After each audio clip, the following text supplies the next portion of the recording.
Hi everyone, so I think it's time to talk about Childhood's End by Arthur C. Clarke. I was initially very impressed with this book, but the more I think about it, I just have not been.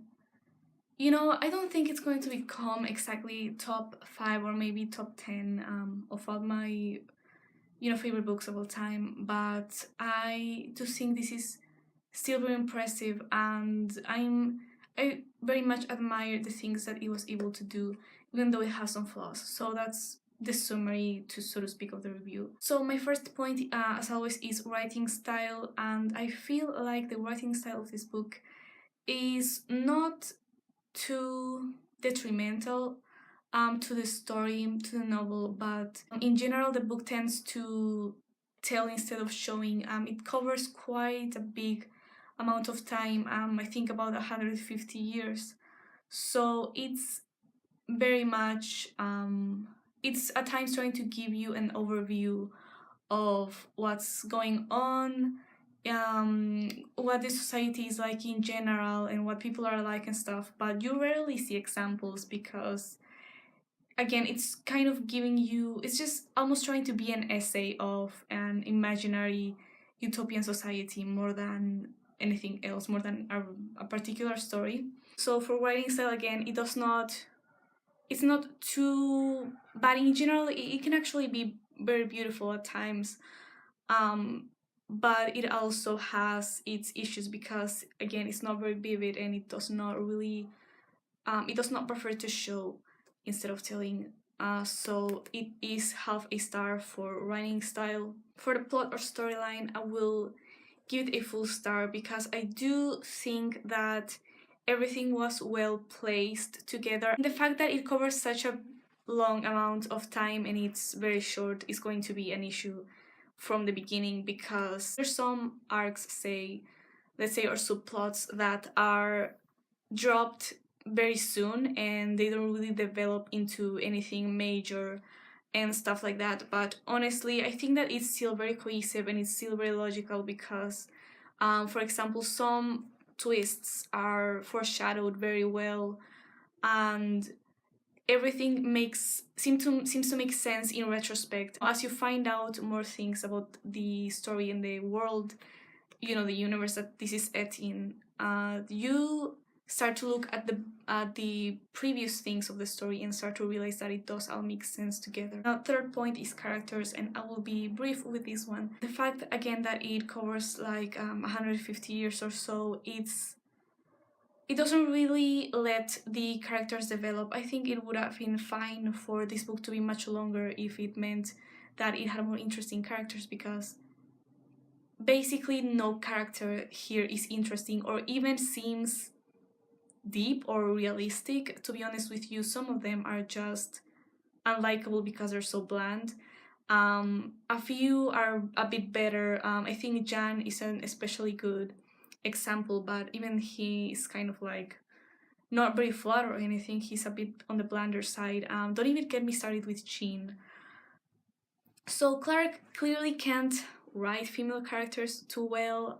She might as well just have been like a floating womb or something like that, because she was completely passive the whole of the story. She basically did nothing. She was barely even a character, to be honest with you. And so, yeah, I was very disappointed with that. And she is the only female character that really matters in the story in some way. So she basically ends up representing all women in the story. And I would say Caroline is, in a way, the main character of the story. And even he, I just was expecting more. I mean, he was made out to be seen kind of interesting, but it didn't really deliver. Because, for example, in general, all the overlords were almost the exact same character over and over. Even then, there was some point in which the narrator or an overlord themselves says something like, "We have conserved our individuality and we're still different people." And I'm like, where? I mean, you really don't seem to have like a vast range of emotions or even like beliefs, opinions, thoughts. I mean, it's very difficult to see them being interesting or even different to each other in some way. So that was a little disappointing. So because of that, I will give characters a half star. Now the reason why I'm not giving it no star at all is because I just think that some people would like it if they like more plot focused books, but honestly I think it's kind of hard to care about the plot if you don't care about the characters. And I myself didn't really care much about them, and even in, again, even in very emotional scenes, parts of the book, there just didn't seem to be much emotion really going on, and you couldn't feel that much for the characters because they didn't really seem that human, or in the case of the alien characters, they weren't really interesting anyway. For depth, I think I can give it a full star because I think it really does achieve what it seems to be trying to do, which is to comment on basically the whole of humanity and the universe, even as a whole, and how we are very small in comparison to, even humanity, even being as big as we are and having done as many things as we have. We are not really that significant in the, in comparison to how big the universe is and how many things potentially might have already been done by other species in other places of the universe. So, it's kind of an interesting conversation to have, and I think this really does start a conversation of that type.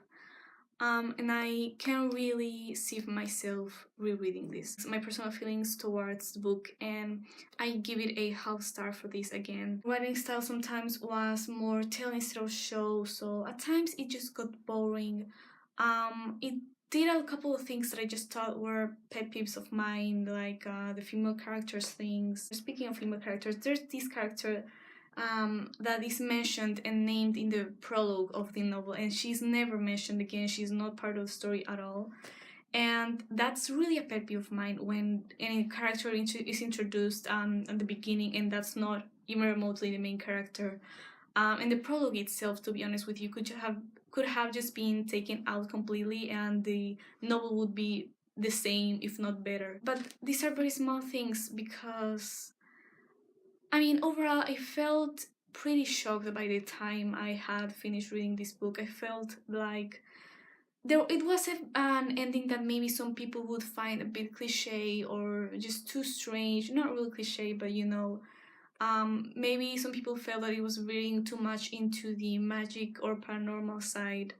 But I thought that it did make sense. I was really impressed with this book, and by the end of it, I really liked what I read, and I do think I would read it again, and I would recommend it if you want to get into harder types of science fiction, or if you already like science fiction, or if you like classics. So with all that, it amounts to 3.5 stars. So I would say that's a pretty positive rating for this. So let me know what you guys think about this book.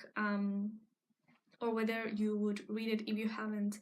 I hope you enjoyed this video, and we'll see each other in the next one. Bye!